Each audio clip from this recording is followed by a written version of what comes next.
Hello, my name's Courtney. I've been umpiring cricket for over 15 years, and it's in that context that I wanted to give some commentary about the events from the final over in the World Cup cricket final. It's all set up. There's 3 balls left in the 2019 World Cup. England require 9 runs. Ben Stokes is their hope. He's just launched one for 6. Adil Rashid is at the other end. He's yet to face the delivery. And then this happens. Goes again. Can he give the strike away? This is a big moment. They've got to run. They go to the other end. Oh, he gets in the way. This has got to go all the way to the boundary off the bat. Can you believe this? It has. That was extraordinary. England have gained 6 runs, meaning that they only needed 3 runs from the remaining 2 balls to win. In the end, they got 2 runs, resulting in a tie, and we all know what happened after that. But there's a bit of controversy during the rounds. Should England have been awarded 6 runs there? Let's look at the law in detail. The key law involved is Law 19.8. If the boundary results from an overthrow or from the willful act of a fielder, the runs scored shall be any runs for penalties awarded to either side. Penalties meaning no balls, wides or penalty extras, none applicable in this scenario. The allowance for the boundary, 4 runs are awarded for the boundary. And the runs completed by the batsman together with the run in progress if they had already crossed at the instant of the throw or act. Let's look at some of the key words here. I've highlighted 2 key terms here, overthrow and the willful act of a fielder. Although they're not spelt out in full, these terms are each repeated twice in the law, as you can see highlighted in yellow and green respectively below. The key thing to take from this slide is that the moment that we need to consider is the moment that Guptill throws the ball. We don't need to consider the ball hitting the bat of Stokes being the action. It's the act of the fielder that we need to note. We also need to take note of 2 things at the instant of the throw or act. We need to note how many runs have been completed by the batsman, together with the run in progress if they had crossed. But we also need to note as to which end the batsman should go to after the boundary has been awarded. Before we again look at the incident from the World Cup final, it might be worth looking at some other examples of overthrows to discuss how the law is applied in those situations. This is what you might call a garden variety or common example of overthrows. In this example, the English batsmen have already crossed for their first run at the time of the throw. The throw then goes to the boundary.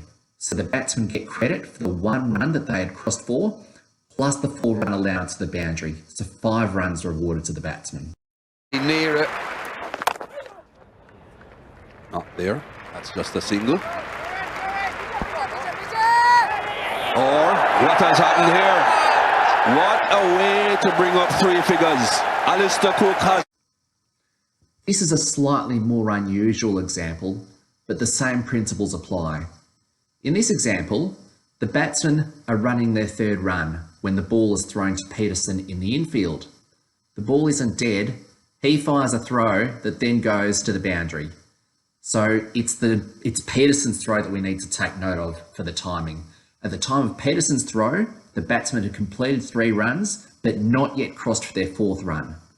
So they get credit for the 3 runs plus the 4 overthrows. So 7 runs are awarded in total. Oh, good shot. Makes the shackles at the park. They're fast between the wickets. They pick up 3. Over bowled. 4 for 128. Oh, in fact, can you believe that? Can you believe that? Unbelievable.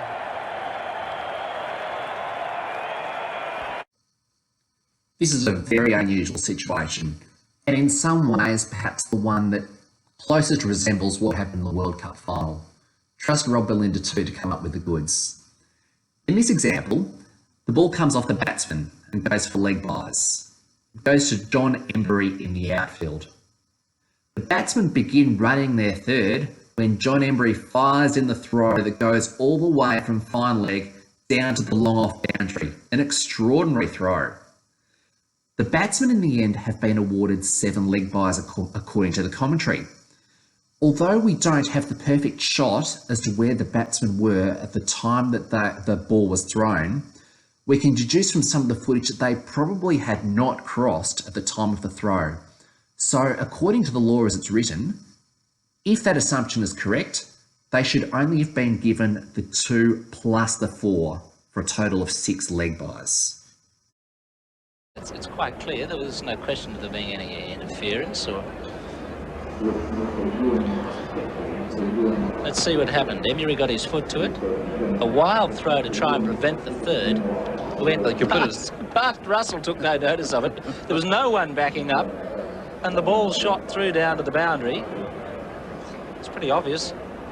It's 7 leg byes.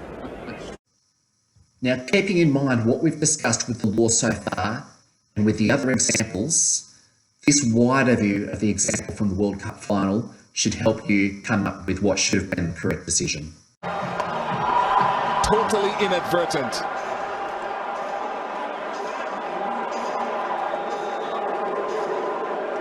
He's never, ever changed his line, and he never looked at the...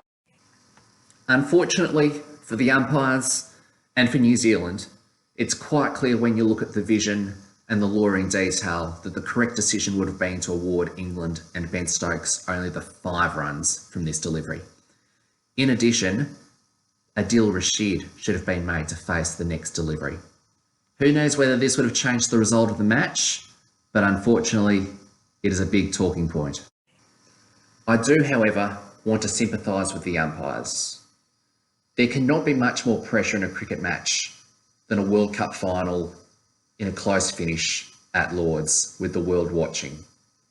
And this is such an unusual situation. How often do you see a fielder from the outfield make a throw that crosses the boundary without further intervention from another fielder? This is so unusual.